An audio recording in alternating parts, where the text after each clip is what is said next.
Hi, I'm Naomoi Karavani, and I would put hilbe in my immigrant jam. It is fenugreek mucus-like substance, but I swear to God, it's so good.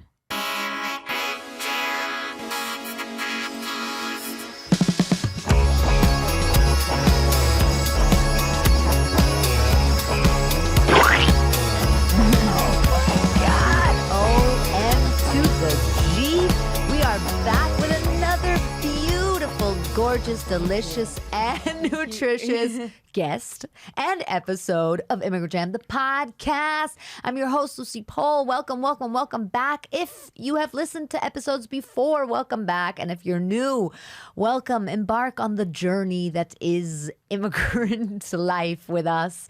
This is going to be so fun. I'm so excited about my guest today. She's a comedian, a writer, a woman extraordinaire, was on Redacted Tonight for 5 years, I think. I think I'm getting that right. Correct. Produces a show called Bitches Brew, one of the best shows here in New York City, and has a podcast called Cargo Cult that I'm very excited to find out more about. Please welcome to the podcast, Miss Naomoi Karavani. Oh my God, I'm thrilled to be here. I'm so excited to talk about immigrant stuff. And we almost subject. believe you. How are you? What's going on? How was your day?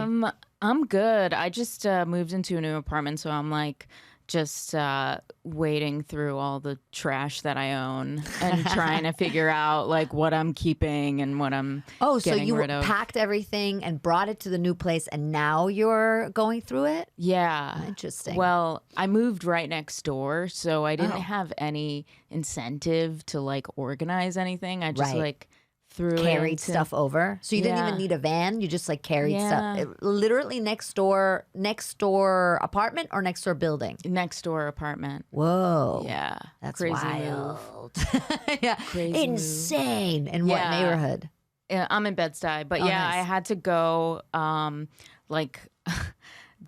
saw this apartment open right next to me, and it had a backyard, and it was so big, and it's really nice. And I kept on bothering the landlord, like, you have to give me this apartment. And finally, he like told me to come down to the office. So I had to talk to all these Hasidic guys there. And I'm like, how do I slip in that I'm Jewish right away? How'd you do it? I don't know. I walked in and they were just like, Naomi, Jewish name. What's your mom's name? And I'm like, Karen. And then they're like in skeptical Yiddish. They're like, and you're like, I mean Esther. Sorry, Esther. Rachel. But then, the other Hasidic guy was like, I know Karen Heidelschneidenberg. And then they're like, what's your dad's name? And I'm like, you guys are going to love this. Yitzchak. And they were like, Opa! And like confetti fell from the ceiling. They're like, congratulations, you get to pay 25% of market rate. You know? So yeah, I got a good deal. I really up the Jewishness of my father. I'm like, yeah, he's totally Orthodox. He's like, and he's not though. He kind of like parks close to the temple and then takes a walk to seem like he's walking to the temple, but he's not really, you know? And he's from Yemen. He was born in Israel, but his parents are from Yemen. And he was raised in an Arabic-speaking household. So he was born in 1948, like the year that thousands of Yemenis were taken to a lot of them didn't want to go. They didn't want to leave Yemen, and especially because I guess the browner Jews that were immigrating to Israel just became like the kind of lower class, and they had to do manual labor and stuff. And they're like, I sell jewelry in Yemen. I'm, like a lot of them are like silversmiths. And so they didn't want that kind of hard life. But yeah, there's picture Master P, like the like Jewish Israeli Yemeni version of Master P. Yeah, like all covered in bling chains. down, you know. And then they're like, you have to do manual labor now. And he's like, I'm Master P. Yeah. Your dad is the Master P of Jews. Yeah, and that was like the magic carpet operation. And Yemeni people had like never seen, they were like basically living like in the Middle Ages, you know. And it was really an underdeveloped country, and a lot of them came from rural areas. And so when they boarded the plane, like they hadn't seen steps before, some of them, and then some of them like made fires on the airplane. Your dad told you this? It's or it's documented. It's well documented. And just imagine people huddled around a flame on. Well, you used to be able to smoke on airplanes, so is it really different? No, like making a little bonfire, making a little Bedouin bread in it, little marshmallow roast. I remember smoking on airplanes. Oh yeah, you were smoking on them. I was smoking on them. Oh yeah, I have smoked on one as a teenager. Okay, but still, yeah. I remember. Your parents let you. My parents didn't give a fuck about anything. Hell yeah. But that's awesome. Yeah. I remember that. They're like, she's European. Yeah, so. exactly. But I remember there was always like 4 seats. So stupid. Yeah. Like, why? Everybody's smoking at this point. Yeah, I remember the smoking sections and being really annoyed by, like, I would sit in the smoking sections with my dad because he's like a chain smoker. Right. And people would always ask to like have my seat, and I'd be like, no. I was such a little bitch. But wait, so did you grow up with your dad telling you those stories, and like, did you have like an awareness of that, cross-cultural? Kind of, yeah. I mean, he knows a lot of Arabic, obviously, because that was his first language. But yeah, I guess the stories he told me about Yemen were just like, you get sick and you die. Like, he was like, yeah, he sees himself as very fortunate to like grow up in a different country for sure. And yeah, that was, but he loves like Yemeni food, like hilbeh. And right, so this Yemeni is what soup. You said you would put in your immigrant jam, and then you said it was a mucus? Yeah, so if you cook fenugreek seeds, it creates like it gets all bubbly, and then it's like kind of this bitter. Actually, it's like an herb that's good for like breastfeeding, I think. Okay. But anyways, yeah, it smells horrible at first, but you really have to trust it. It bubbles up a little bit. You put a little garlic in it. It's great. Dip bread in, put it in soup. And and it's green and slimy. It's green and slime. Yeah, it definitely looks like slime. It looks like Nickelodeon slime. Like that's what it looks like. Did you grow up speaking Arabic or no? No. Okay. I didn't learn Hebrew or Arabic. Well, I went to Hebrew school for like 10 years. And didn't learn much. And like I went to like Hebrew school like 3 days a week. I'm like, how did they manage to teach me nothing? But yeah. Where, in Jersey? Yeah, in Jersey. That's where you grew up, in Jersey? Yeah, North Jersey. Hell yeah, represent Bergen County. I hate that place. I get That's like the most Jersey thing anybody's ever said. Yeah, I grew up in a mall. I fucking hate it. I grew up in a mall, and yeah, I don't like my hometown, but I don't know. Like Hoboken, Union City, Jersey City, I could hang out there. So wait, so you consider yourself an Arabic Jew, right? Yeah. I mean, not consider yourself. That's what you are. Yeah, for sure. The DNA test came back, and they were just like, Jew and Arab, we think, and like they were like. That's kind of like you're kind of like, not. I mean, obviously there's a lot of Arabic Jews, but you don't really hear from them much. You know what I mean? They're not really represented or loud or don't really. Yeah, we need to talk about it more. No, but I don't know. I feel like because in a way it almost you want to be like, oh, that's an oxymoron, but it's of course not at all an oxymoron. Yeah, you have so many Iraqi Jews, right?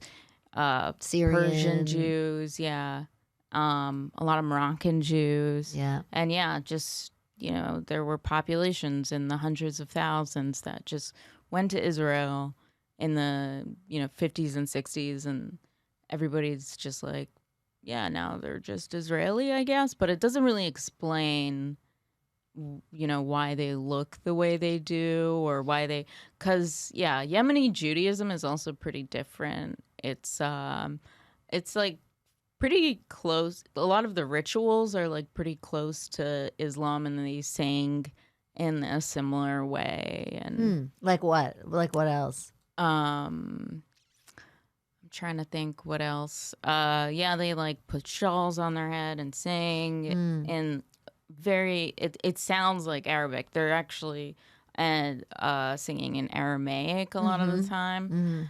But yeah, it's and yeah, they preserve a lot of like the older Jewish heritage. A lot of the oldest copies of the Bible that we have are from like Yemeni people. Were you like interested in that as a kid at all? Yeah, I definitely I read books about it when I was younger, and yeah, because my dad didn't know much about it because he grew up in Israel, so I was like, I gotta find out about this stuff. But yeah, why do you think that you wanted to know about it? And yeah, what I was was it curious. about it? I was just like, okay, well, Yemen is like pretty far from the kingdom of Israel that existed, 1000 BC or whatever. And how did Jews get there? Was it like from Spain? Did they under what ruler did they move there? But it was like there was several waves of Jews that were in Yemen, and even like back to the 2nd century before Islam, there were Jews in Yemen. Yeah, or that's like the first archaeological evidence that they have is 2nd century. So yeah, they've been there for a while, and it's probably just like a mix of people, because also Yemen is like in the middle of the Indian Ocean, and so it connects a big trade route from the Indian Ocean to Africa. And like the island of Socotra is like you meet like the weirdest ethnicity that exists. It's like African and Indian and Arab, like the people, but also like the plants and stuff there are strange. The flora and fauna. The flora and fauna. Yes. Wow.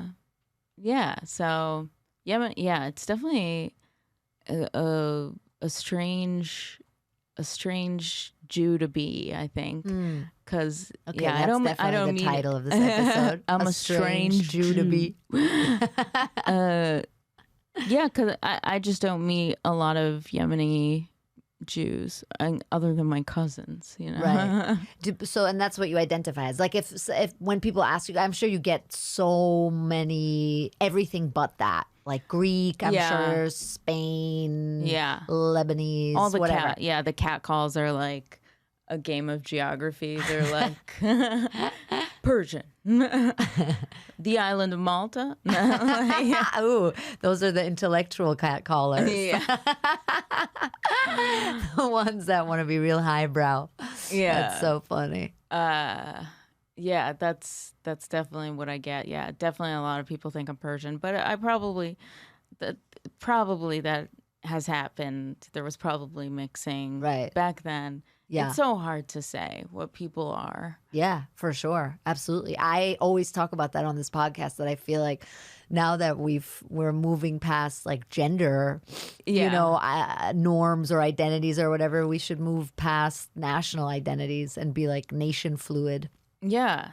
You know? I agree. And if I want to be a different nationality, I should be able to. I think so. Absolutely. For sure. And also, migration is like the most natural thing for human beings to do, or for living creatures to do. Like you go to other places because it's better there to survive there, or you'd whatever. be surprised. Yeah, I studied like ancient history, so you'd be surprised how big the networks were between ancient civilizations and also the migration of peoples just to find work.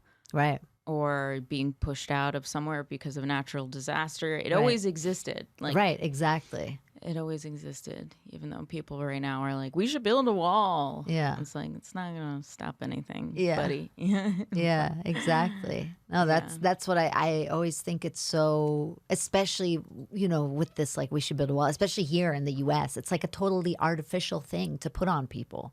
You know, Yeah. it's like this way for people to express some sort of anger and frustration about something completely different, and they put it on that. But it's really unnatural for us. I don't think anybody actually, really feels that. I mean, I think there's like tribalism, Yeah. but that's a different thing. I think there's a small contingent of people who are like unhappy that people are getting browner around them. Yes, of course. Yeah. Yeah. But that's inevitable. Yeah. But that's That's because they're jealous of Yeah, our ability to be the in tanning sun. ability. Yeah. Exactly. Yeah.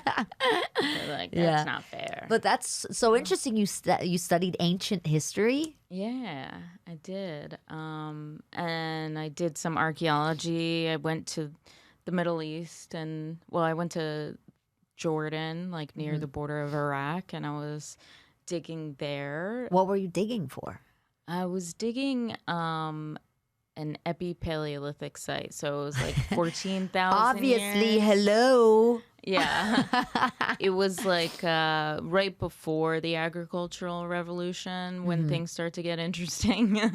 It was like mostly unlike most archaeological sites, like you have to look for hours, but every time you like put your trowel in, like you hit a piece of evidence. Like it was insane because it was probably a trash heap from the Stone Age. So like ancient straws and stuff like that. I love that. No, it was like a barbecue pit. I was like digging up original turtle killer. Yeah, I was like digging up the dumpster of a Popeyes. Like that's what it was like. It was Of a like gazelle Popeyes bones. I love that. And That's so cool. yeah, just a lot of eaten bones, and then like some of the bones had like marks on it, and you're like, oh, this is interesting, but we'll and never then you know. get excited. I mean, I was learning a lot. I guess if I had to choose, I would do like Roman or Greek archaeology, but that was like just getting my feet wet with archaeology. Why would you choose that over the ancient Popeyes dumpster?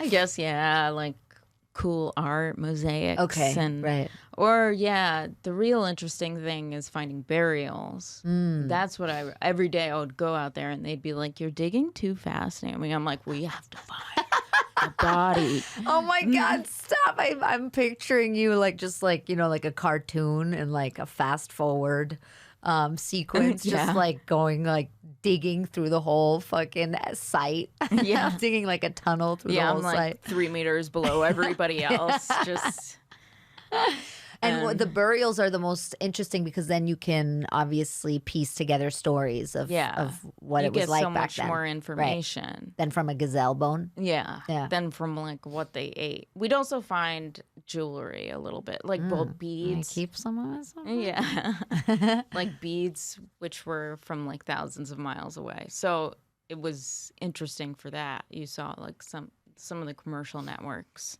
that existed back then. Do you think they did anything better back then than us now? I really don't agree with that romanticism of like the Stone Age. Yeah, no, that's why I'm asking. I'm like, people who are like, we should take their diets. Yeah. I'm like, no, we evolved. Exactly. I mean, eat a lot of meat if that's what's good for you. But Joe Rogan. yeah, I just turned into Joe. Yeah. This just turns into a Rogan podcast. I'm like, well, see, they were eating. Studied ancient sites, but now I'm a diehard Joe Rogan fan. Now I'm a nutritionist, certified by dead people. It's. No, I agree with that. I always think it's so funny when people are like, back in the day, and it's like, what are you talking about? Back in the day, women wore fucking like metal belts around their vaginas. Like chastity belts. Yeah. There are theories that are popular in archaeology that like women had more power in ancient societies. Right. And it was more, I mean, what you find, you don't really find, I guess there's some tribes that were matriarchal, but what you find most of the time is like egalitarianism, especially like, have you heard of like the Scythian warriors? Like The real Amazons actually existed, and they didn't cut off their tit. That was a mistranslation that somebody made. People were arguing about that. Like did you hear that? Like that myth that they would cut off their tit to be better at archery. But even like people in ancient Greece were arguing about like the guy that said that. They were like, that guy is a fucking idiot. He doesn't know where this word comes from. And that guy was a gamer and he had never seen tits in his life. Okay? Yeah, exactly. But he was a nerd. But in those societies, you would see women who were also fighting in battle, right? And it would scare the enemy so much more. And but they would receive, equal burials to men, But, they really suffered for going into war. I'm like, yeah, this is cool. But then, like, they have, like, lacerations on their head and, like, broken legs. And they're, like, they can't walk because they've been riding horses so long. And they're all bow-legged. It's not a glamorous thing. Yeah, it's not a glamorous thing. But, yeah, there's a burial. There was, like, a woman trapped in ice that they found. And they have all her tattoos intact. They call her, like, the Princess of Ukuk. Yeah, if you look up those pictures, it's really cool. Yeah. Whoa. Yeah, and she's some pretty cool-ass tattoos. And she was a warrior. She was a warrior, yeah. Also, Alexander the Great's dad, Philip II of Macedon, had Scythian guards who were buried with him. And, yeah, you could see that they had battle wounds in the bones they left behind. But yeah, how do we get so far into archaeology? I love this because I'm super interested in it. But no, I'm just like fascinated by if you study that, how does it change your like perspective of the world now and like walking around? Like, what do you kind of think about when you see stuff? That's why also I asked, like, is there anything that you think they did better? Or because I'm also a person that always thinks like it's so silly to be like, it was better back then, or I always think it's silly when people say we're destroying the planet. It's like, no, we're destroying our ability to live here. Yeah. Like the planet's just the planet. The planet's going to be fine. Yeah, of course. It's a George Carlin rock joke. Yeah. He's like, the planet's going to be fine. Yeah, the planet's going to be fine. We're not going to be here probably. Yeah. But yeah, it's strange how people romanticize. But I think, the Scythian warriors are like one case where you're like, they got something right there. If you're into war, but if you're into battle. Yeah. But they're living in New York, I guess you have to be a little bit into battle. Yeah. Yeah. You need to learn how to ride a horse and like hit people with what's that thing you swing around? I don't know. Baton. Yeah. But they were great archers. That's the great equalizer. Horseback riding and archery. Our women can be just as good as men. But really, I mean, they were using the stereotypes back then to be like, oh, women, you don't see women at war? Well, now we're going to scare the shit out of the enemy and have women in battle. You see other people like dress as women sometimes to go into battle. That happened like in the French Civil War, and a lot of places that happened. Just to like scare people, they'd put on wigs and lipstick. Wow, that's so funny. That's so funny. I'm just picturing like Ukraine doing that now. Yeah, everybody putting on wigs. Yeah, and let's put away these swastikas. Yeah, exactly. This is not working. Yeah, this is overdone, and I think we should change tactics. That's funny. And then, how did you get to comedy? Oh, I guess I've always been interested in it. I was always like making fun of my dad when I was younger. I was like definitely telling stories about him at dinner. He had an accent. It was so, I mean, the man's like made of comedy. Like everything he says is so funny. Why? In what way? He Yeah, like he didn't learn English properly. So it was a cruel way of making fun of him. But yeah, I have a story about how he like removed a window from our house because of the reflection of sunlight on the television. Like he plastered over the window. It was gone. Went from the window to the wall like overnight. It was shit. And you're like, how did you come to that solution? What about blinds? No, it's not gonna work. What about moving the TV? That doesn't. No. That's so funny. Yeah, so he's a funny guy. He's I guess I was always like a huge comedy fan, watching like Janine Garofalo, Margaret Cho, Chris Rock when I was growing up, and I guess I had a couple of false starts like in my early 20s where I was like writing jokes. I'm like, I'm gonna do them, and then I would go to a comedy show and I'd be like, this sucks. These people suck, and like, yeah, somebody was like, oh, go see my favorite comedian, Dave Attell, and he was so drunk and falling off stage at Gotham. Oh my god! And I was like, this is what comedy is. I don't like. This doesn't make any sense to me. That's so funny. Then later on, so I'm fortunate that I started comedy later, and I feel like I got better faster because like I had more things to say. Throwing shade on the people who started younger. Yeah, fuck those young people. Fuck. Nobody needs them. But yeah, then I met Brooke Van Poppelen, Julia Rossi, and I was like, oh my God, you guys are so great. And tell me what to do. And I'm sure I annoyed the hell out of them. And they were like, just go to an open mic.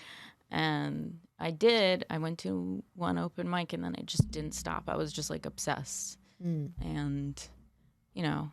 it's probably because I didn't bomb on the first one. But I bombed on the third one, which was like, I do for me. And yeah, I was just like completely addicted. I didn't like look back. And I just loved writing jokes. It brought me so much joy. And here I am. That's it. And then I got the job at Redacted like 3 years in to comedy, which was kind of amazing. And but then I was at Redacted for a little too long. I feel like it was a golden handcuff situation because I was like making good money. Right. And for people who don't know what it is, it was a news comedy TV show, which was on a Russian network. So it immediately shut down when Putin attacked Kiev. Right. Yeah, when Putin attacked Kiev, I was like, no. I was like watching the news that night and I was like, no way this is happening. And then they were like, bombs over Kiev. I'm like, fuck, we're moving back to New York. Okay. Oh, I just got goosebumps. That's crazy to like know that your job. Yeah. But I was okay with it. I had been there affected. for so long. I feel bad for others who had just joined. Right. I was like, I milked it for enough and I needed something new. I needed to be like, it's hard to be on a show like just as like a sidekick for a little while. But that show, because I know some other people who were on it, that was a pretty like intense regiment of writing and basically producing and it was everything. Crazy. Yeah, every time I had to do a package, which was like a pre-taped thing, and you had to write it and then put the graphics in and sit down with an editor. You're almost basically like editing it yourself, except for somebody like doing the technical aspects of it. And I was like, every day I did that, I was like, I'm gonna quit. I'm gonna quit. And you kind of had like free reign, right? You didn't have that much like. Yeah, very little control. Control. As long as we like focused on U.S. news, we didn't really. There wasn't much oversight, and could get away with a lot. Even when the big boss was like, "No, I don't." Like he was kind of like more conservative, didn't like drugs or like stuff like that. We would just like push it to the next week when he wasn't paying attention. Like that's hilarious. So we definitely did. Yeah, it was a great job, and I've really like learned a lot, and like I'm such a better writer Do you think that the like fact that you have parents that aren't from here helped? Because it's a show that was it was supposed to be critical of the U.S. and kind of take like an outside perspective, inside perspective, right? In a way, is that a correct way to describe it? Yeah, I guess having like traveled a lot and just like meeting other people, seeing opinions of America, important. And I went to school in France for a little bit. Okay. So yeah, it was definitely like, and also just a liberal arts education here. Do you feel American? Turns you against America, but in the right way. You want to be like a good critic of the place you're in, right? Yeah, which is, people are like, why didn't you criticize Russia on the Russian network? And I'm like, well, I don't think that's my job. Right. That's a Russian's job, right? Right. Like, we have more sway over America. But yeah, also any network has its limitations. If you're working for any kind of, like, public media has fewer limitations than corporate media, though. So, right. Or, government media, I would say. Yeah, there's always someone paying for it. Yeah. And they're not going to want you to piss on them, probably. Exactly. Yeah, it's like the Barbie movie. You see the Barbie movie? Yeah. What'd you think? Oh, my God. I thought it was so funny. It was funny, yeah. It was funny. I liked it, too. I liked it a lot. I didn't think I was going to like it at all. I liked it a lot more than I thought I would. But after, it's funny and everything, but it's still like a film that's making a big corporation, two big corporations, tons of money. Yeah. But then it's kind of like saying that it's against all that, Yeah. But it doesn't work that way. Somebody's always paying for the thing. Yeah, and it made it more effective, I guess, it made it more a better piece of art to be conscious of it. To be like, oh, you had that young daughter who was like, oh, you represent corporate greed and blah, blah, blah, and everything that's wrong with society. And it's like, you needed somebody to say that. Yeah, to get ahead of it. Yeah. Yeah. Although I thought that it was a big miss that they cast Will Ferrell as the corporate, because you love him so much. Funny. He's so funny, and you love him so much. Yeah, they should have cast like Christoph Waltz, like someone that's like somebody despicable. Really evil. You know what I mean? But they just wanted to make them look goofy, right? Which they did, fun. And he's so funny. He can't do anything wrong. That guy just like appears, and you have to laugh because he's so great. But I was like, what? I love this guy. I don't want to love this guy. Yeah, It was so entertaining. It was entertaining. Did you see Oppenheimer? I haven't seen Oppenheimer. I saw Oppenheimer, too. I saw Oppenheimer at 10:30 a.m. on shrooms. It was Confession. Fun. Yeah. I was saying earlier to Tommy that because it's so long and I was on shrooms, there was one part in the movie where I was like, oh, my God. This is the rest of my life. I'm going to be an Oppenheimer forever. You start eating away at your legs. Exactly. Or my neighbor's legs.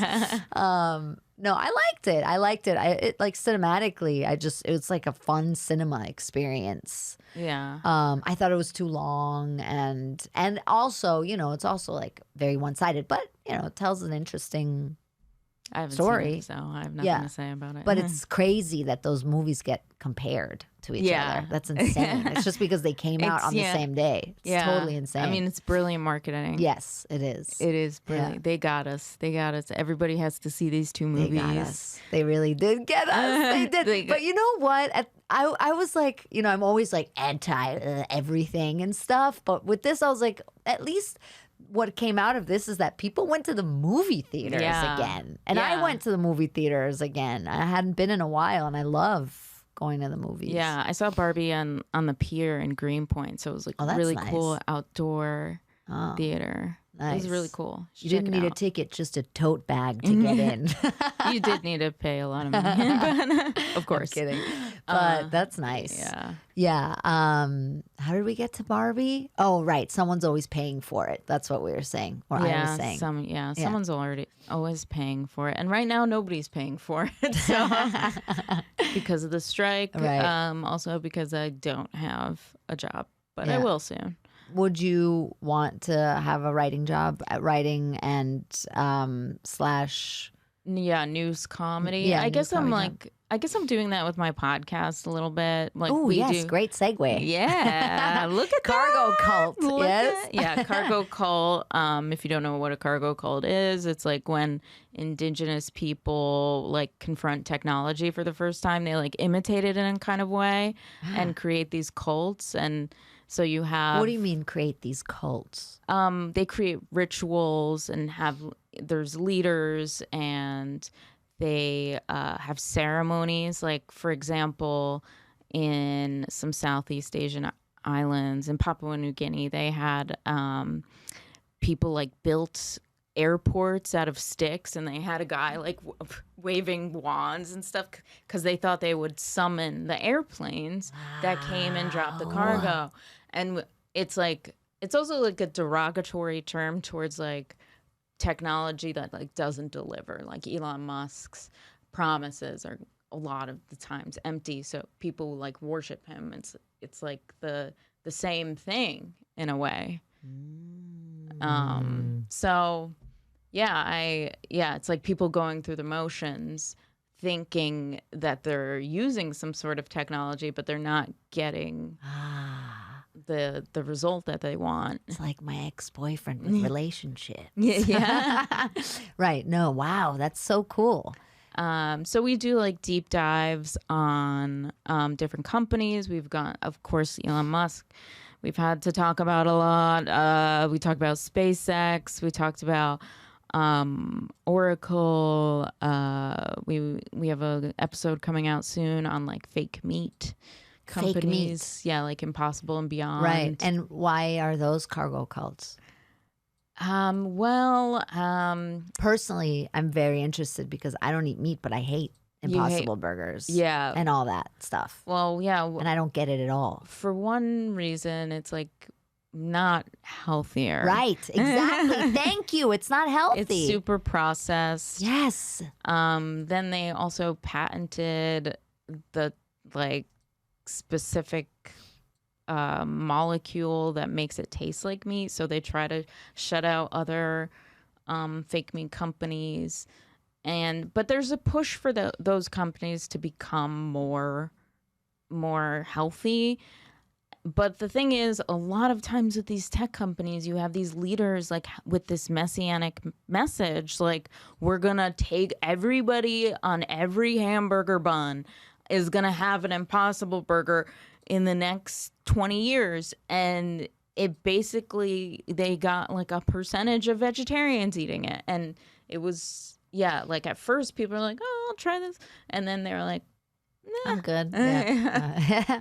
Yeah. It's not much different than a Boca burger. It's not really that new. So it was just something that didn't deliver. I guess our most popular episode was about In-Q-Tel, which is the CIA's investment venture capital fund, which funds all kinds of weird stuff. And like there's a hologram company in Brooklyn that gets funding from the CIA. What? Yeah, because they want holograms are important because either they want to create them for propaganda purposes or they want to use them and like have soldiers be able to fight virtually. Fuck. That's insane. Or have like VR goggles. So you'd like approach battle with VR goggles and have like more information. Supposedly, of course, this isn't gonna work. I think the first idea to send men in wigs and dresses is better. Yes, that's what you should be doing. You don't need the holograms. Just send all the women give homeless into people the combat. money, take them off the street. Yeah. And let the women fight And the let wars. the women I mean, fight not the me. wars. No, not us. Not me. But you had the idea, so you don't need to fight. Yeah. I'm the ideas person. Yeah, exactly. But yeah. Wait, but so that's a cargo cult because it's not really going anywhere. The CIA's investment fund. Yeah. I mean, some things are going somewhere. I mean, yeah, we don't like stay true to the metaphor, I guess. Okay. Yeah. Every episode, a lot of the time we're talking about like weird government links with certain companies, especially companies that have all our information, or we talk about how, you know, what the US is scared about with TikTok and stuff like that. Yeah, so it's a lot, but it's mostly like deep dives on different like companies. one episode every 2 weeks, a month? Yeah, we're on hiatus right now, but we have a good catalog to listen to of like Yeah, because you can't 14 bang that episodes. out once a week. Yeah, it's a lot of homework, but Yeah. I appreciate it because like I would not do anything other. I would not like read or do anything otherwise. Really? I mean, I would read like kind of intellectual books on my own and not really discuss them with anyone. But this I need to like be You prepared would with lie things to about say. reading those books. Yeah. Especially in the comedy world where it's so cool not to read. Yeah, it's sad. It is No, sad. but Isn't I it think- weird how it's become cool to like not read and be stupid? Yeah, I'm like, how hard do I have to bang my head on concrete to be good at stand-up comedy? But yeah, exactly. it's yeah, but I think it's become more of a thing to like have fun facts in a joke. I think people are getting more intellectual on stage, and audiences appreciate it when they're I like, think so.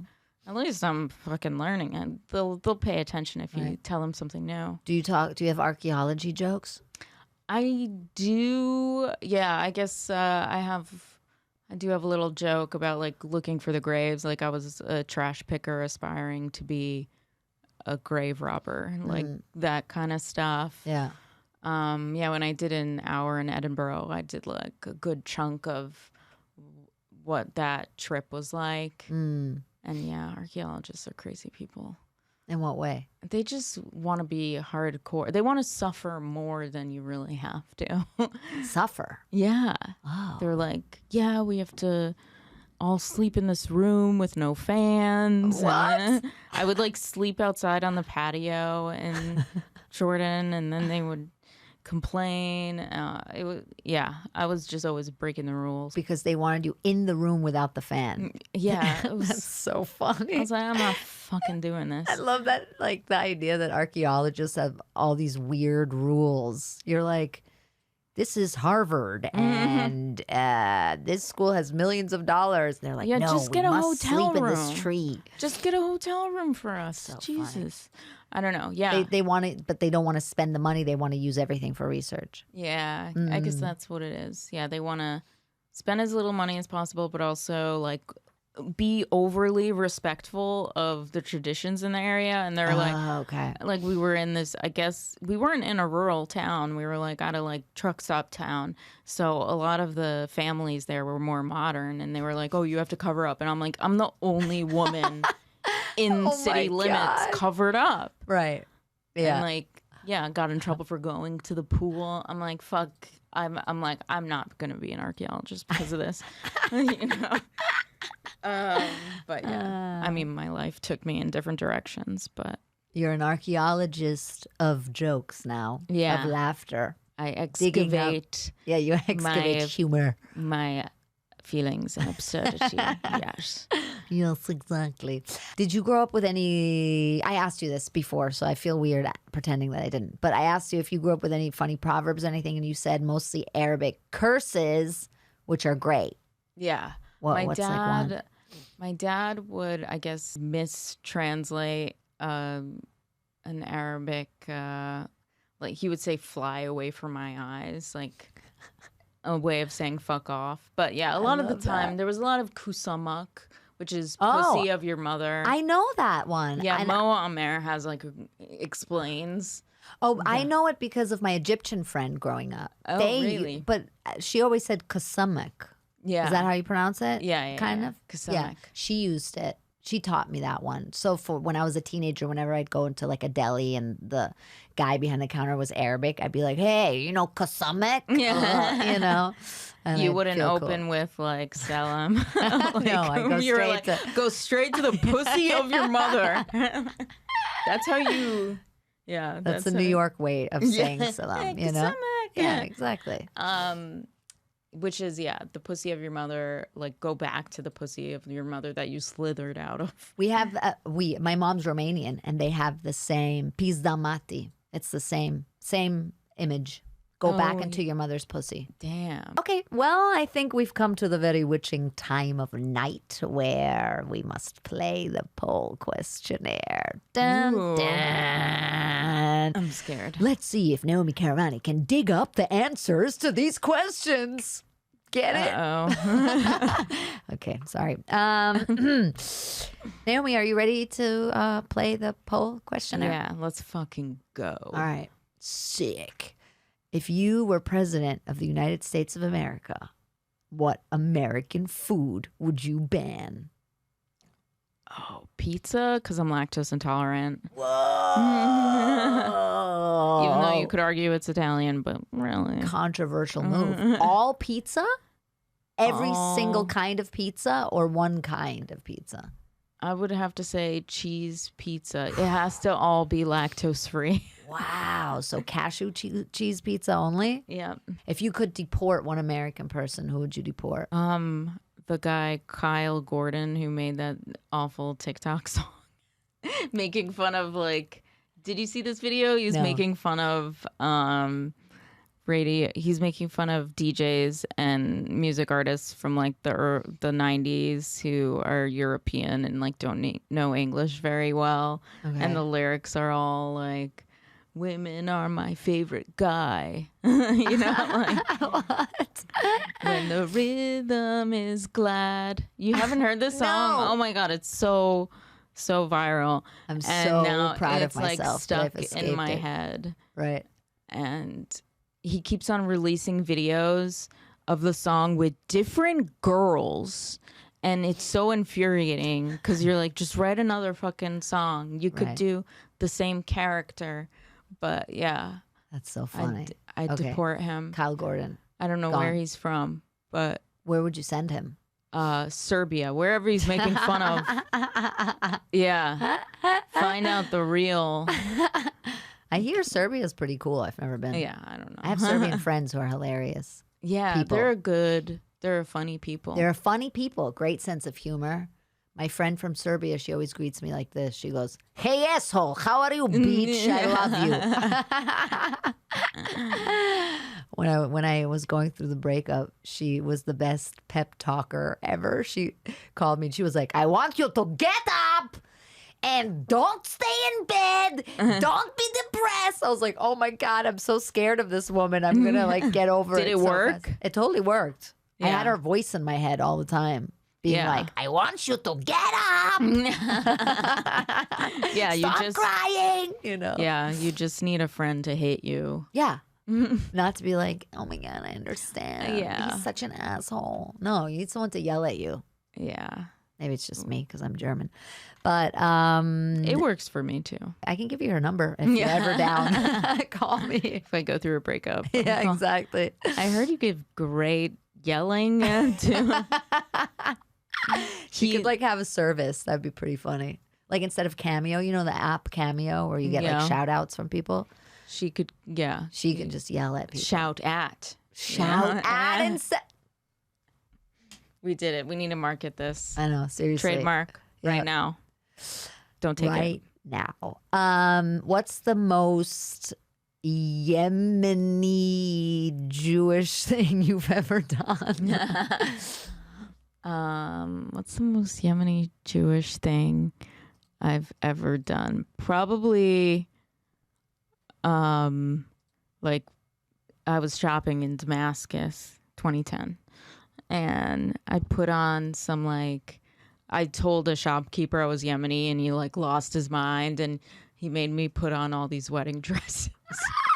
No, I love that. And he was not to even sell them to me. He just he was like, "You gotta try this on." And so and with all these different headdresses, the classic Yemeni-Jewish Yemeni wedding dress is horrifying. Why? Because they have a cone head.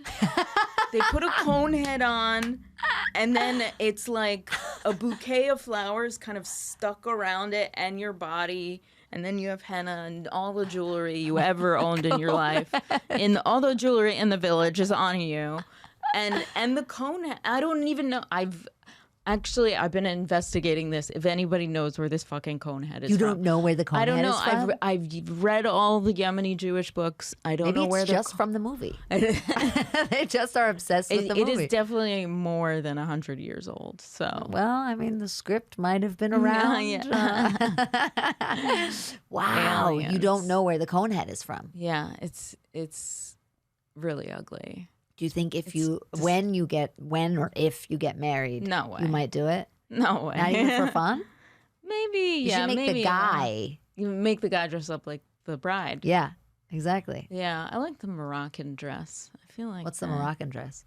They do caftans Okay. and yeah, more like robes and just like a little headdress. I like that. A mini cone. Yeah. Maybe that's where birthday cones are from. Huh. Maybe Yeah, that's I don't where it know. comes from. I should show you a picture. It's crazy. Yeah, we're gonna look this up. We're gonna put this in the YouTube video. That's Like, so funny. I don't know where it came from. I love that. If you could add one face to Mount Rushmore, whose face would you add? Will Ferrell. Okay. But with like a funny face. With the cone on his head. Yeah, with the Yeah. cone on his head, and he's side-eyeing the rest of the guys there. I love that. Or Will Ferrell in a wig and dress about to go to war. Yeah, Dressed as a woman. holding up a battle axe, you know? I love it. Okay, 2 more questions. If you had to come up with a catchphrase for the United States of America, what would it be? We're winners. Don't question quote mark? me on this. Or We're winning? Question mark. question yeah. mark? It sounded like you had a question mark there. We're winning? Question Right? mark. I think it should be in Chinese though. You know? Of course, because that's the future. Yeah. So, okay, last question. This is kind of a serious one. So, if you could maybe please give me a serious answer, I would appreciate it. Naomi, do you know how I can meet David Hasselhoff? I got some connects. Really? I got some Hollywood connections. Oh, I thought maybe from your time studying ancient civilization. Where can people find you on the internet? I am at Naomoi Karavani on Instagram, Twitter, TikTok, LinkedIn. Nice. And you could see the link to my podcast on all my platforms. So Great. Cargo Cult Pod on all the platforms as well. All right, people, you heard it here first. Or not first, but you heard it here. Check out everything Naomi does. Look her up on Instagram, listen to her podcast, send her pictures of bones that you find I love bones. on the streets. Human bones. Human bones only. I'm not tired of chicken bones. Tired of chicken bones, tired of imitation bones, only real human bones. Also, please go and look up where the ancient cones of Yemeni-Jewish weddings Brides, come from. It'd be nice if you could let us know. Thank you so much for being here, Naomi. Thank you for having me. Thank you to Tommy, producer extraordinaire, and thank you to our patrons. Oh my goodness. Thank you to Wesley, JT, Gio, Craig, Lumi. Thank you to, who am I forgetting? Oh, Joe and everyone else. Thank you for listening. Martin, thank you so much. You guys are the best. We love you. Give us a little rating, a little review, 5 stars. It doesn't cost you anything, and it means so much to us. Check out the Patreon. There's extras, early access, and the meaning of life is explained on the Patreon. So just go there and look out for it. This was so fun. Thank you again for being here. This was amazing. And now go live your life, people. Goodbye. Get out of here.